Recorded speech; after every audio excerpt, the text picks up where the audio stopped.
Queridos y queridas amigas, bienvenidos a un nuevo capítulo del canal Marguerite Yourcenar según Vicente. Hoy vamos a hablar de dos figuras muy importantes en el pensamiento y la obra de Marguerite Yourcenar.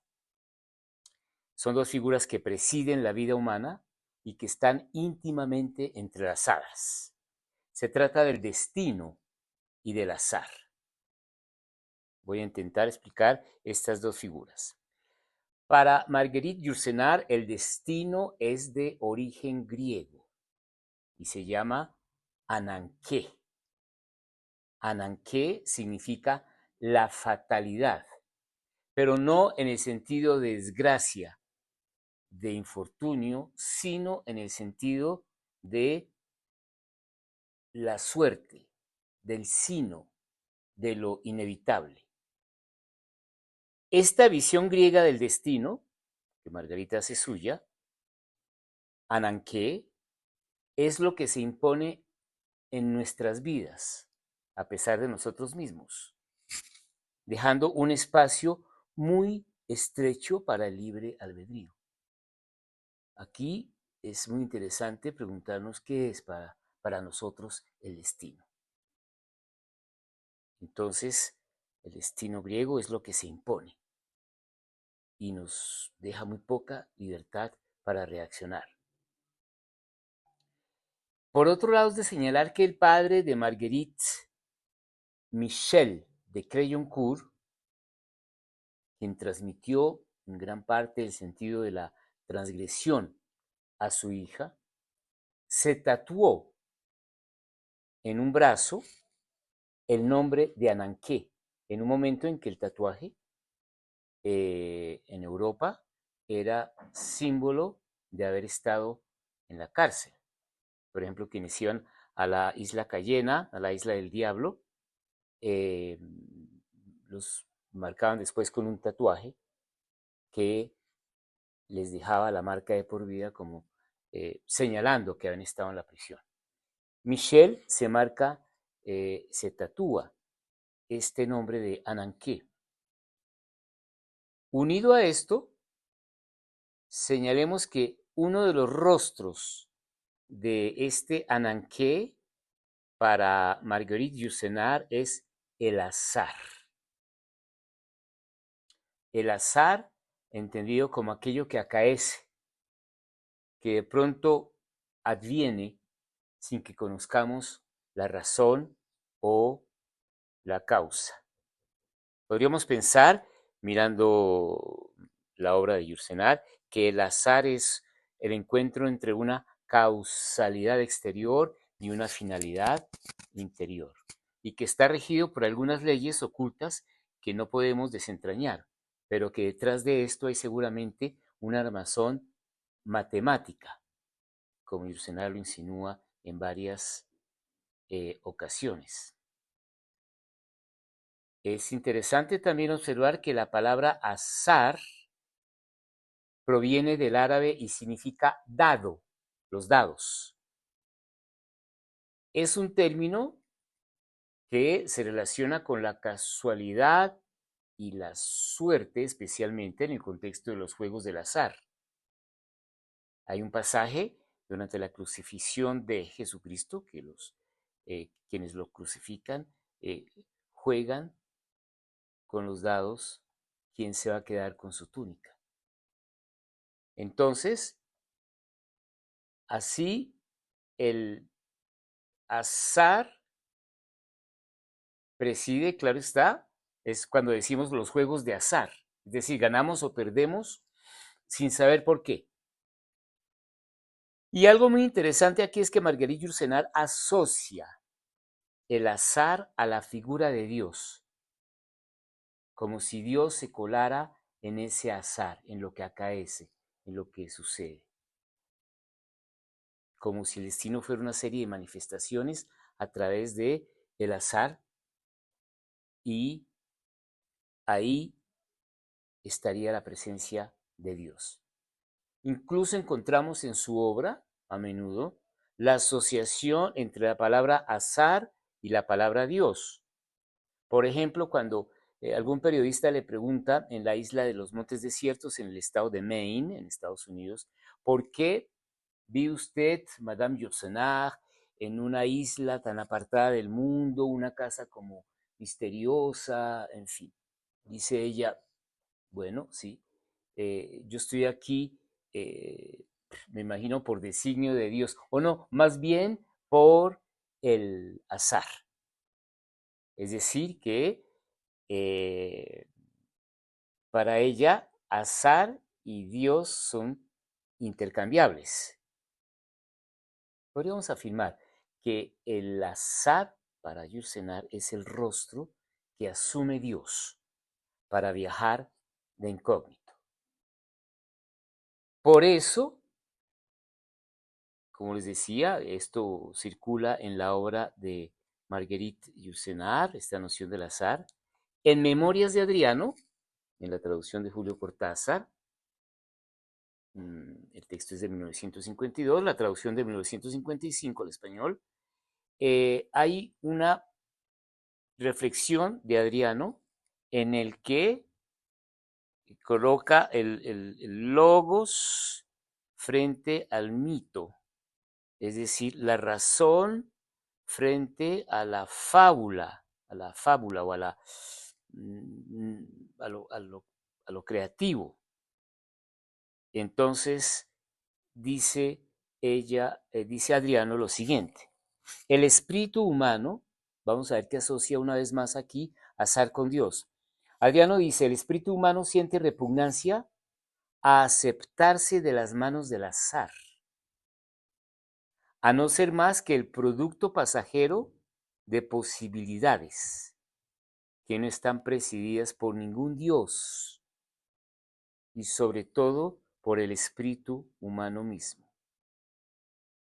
Una parte de cada vida, y aún de cada vida insignificante, transcurre en buscar las razones de ser, los puntos de partida, las fuentes. Mi impotencia para descubrirlos me llevó a veces a las explicaciones mágicas, a buscar en los delirios de lo oculto lo que el sentido común no alcanzaba a darme. Cuando los cálculos complicados resultan falsos, cuando los mismos filósofos no tienen ya nada que decirnos, es excusable volverse hacia el parloteo fortuito de las aves o hacia el lejano contrapeso de los astros. Se cuenta que el azar aquí estaría dentro de los delirios de lo oculto y hace parte de esa segunda gran ala de un ave. Digamos que el ave es la obra de Marguerite Yourcenar, su pensamiento, y un ala es la razón y otra ala es la, estos delirios de lo oculto. De este azar se desprende una serie de anticipaciones que suceden en la infancia y en la adolescencia de Marguerite Yourcenar, en ciertos momentos que por azar ella entrevé al emperador Adriano, sin tener claro ni idea que a los 8 u 11 años que iba a escribir esta obra. La primera gran anticipación la tiene ella hacia los 7 años, y esto sucede en el texto Que la eternidad, uno de sus textos autobiográficos. Marguerite está con su padre preparando las cosas porque ya empieza a hacer frío por el invierno en el norte de Europa y van a preparar el viaje para la Costa Azul. En esta Costa Azul hace un clima muy agradable y sobre todo están los juegos de azar que llamaba mucho la atención a su padre. Su padre dilapidó toda una fortuna en los juegos de azar. Dense cuenta cómo esta noción del azar vuelve a aparecer bajo diferentes circunstancias.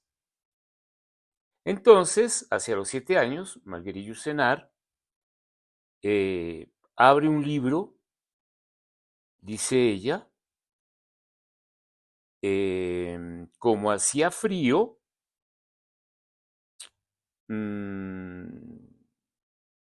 dice antes, encontré un libro encima de la mesita de Michelle en el Mont Noir, una mañana de otoño en que nos preparábamos para marcharnos.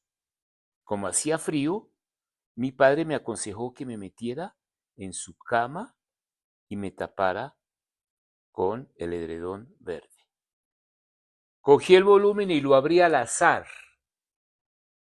Y ella cuenta que las palabras de ese volumen que ella abrió por azar era para ella muy difíciles de entender. Era un libro de una tal Madame Reine Monlor, que además ella nunca volvió a encontrar a pesar de que lo buscó incesantemente durante algún tiempo. Dice que en Montpellier hay una calle que lleva el nombre de Reine Monlor. Y era un libro hoy olvidado que se llamaba Después de la última hora. Tenía que ver con la historia de los discípulos de Jesús refugiados en el Egipto hacia la mitad del siglo I. Entonces dice ella, abrí el libro al azar, me permitió leer, la mayor parte de las palabras y de las descripciones eran demasiado difíciles para mí, pero tropecé con unas líneas que describían a unos personajes sentados a orillas del Nilo. Pero ¿acaso sabía yo situar el Nilo en un mapa? Y miraban ellos una barca de vela púrpura. ¿Sabía yo lo que era el color púrpura?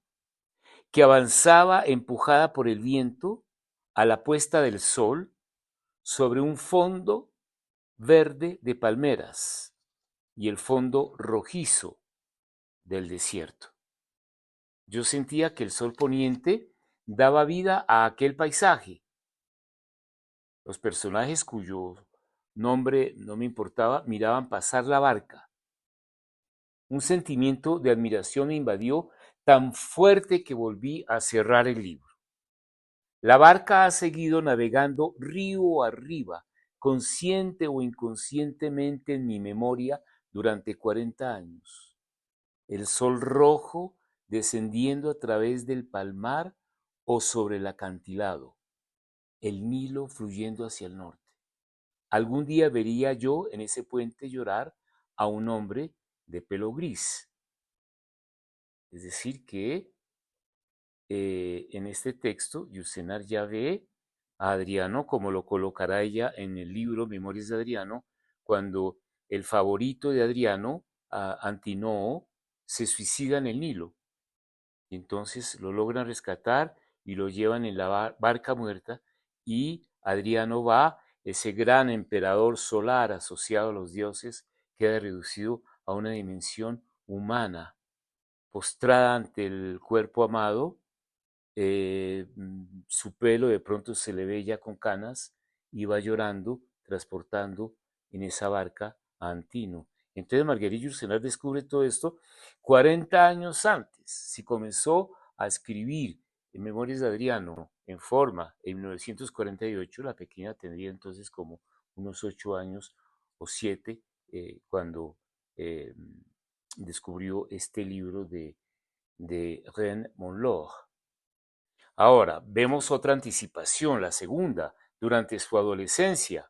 Ya lo vimos en el capítulo anterior, cuando llega a los 11 años huyendo de la Primera Guerra Mundial junto con su padre y se instalan en Londres. Y su padre quiere que esta hija aprenda el inglés y quiere que ella lo aprenda con las meditaciones de Marco Aurelio. Y finalmente él desiste. Pero aparece ya Marco Aurelio en su vida a los 11 años, que será el último estoico imperial, y a quien Adriano escribe esa larga carta que se llama Memorias de Adriano. Ahí evidentemente hay una segunda premonición de Memorias de Adriano. Y Hay otra, también cuando está en Londres, en esta época, de los 11 a los 15 años, a los 14 años, que ella va a visitar el Museo Británico junto con su padre. Descubre una estatua maravillosa de Adriano y ella se da cuenta que la sandalia que ha hecho el escultor está maltratando un poco el pie del emperador, es decir, que el pie está un poco hinchado, porque la sandalia es tan fiel la reproducción del escultor que la sandalia está, digamos, sobre el pie hinchado, y esto se nota. Y más adelante, para Marguerite Yourcenar, esto será un dato, porque a ella le gustaba mucho también averiguar sobre medicina, que traduce la insuficiencia cardíaca. Y más admirable aún, en la primera parte de Memorias de Adriano, el emperador está enfermo, va donde su médico, Hermógenes, quien lo ausculta, y Adriano dice, bueno, ya se está, mi cuerpo empieza como este viaje de paulatino hacia la partida. Y él dice lo siguiente, tendré la suerte de ser el mejor atendido de los enfermos, dice Adriano. Pero nada puede exceder los límites prescritos. Mis piernas hinchadas ya no me sostienen durante las largas ceremonias romanas. Me sofoco y tengo 60 años. Es decir, que todas estas anticipaciones y que se dan en muchos elementos de la infancia, de la adolescencia, de la pequeña Marguerite. Algún día haremos un capítulo sobre la pequeña Marguerite hablando con la anciana Yourcenar. Ella de pequeña le da a la que será en la edad adulta la gran escritora elementos, como lo hemos visto hoy, para su creación literaria. Queridas amigos, queridos amigas, muchas gracias y hasta pronto.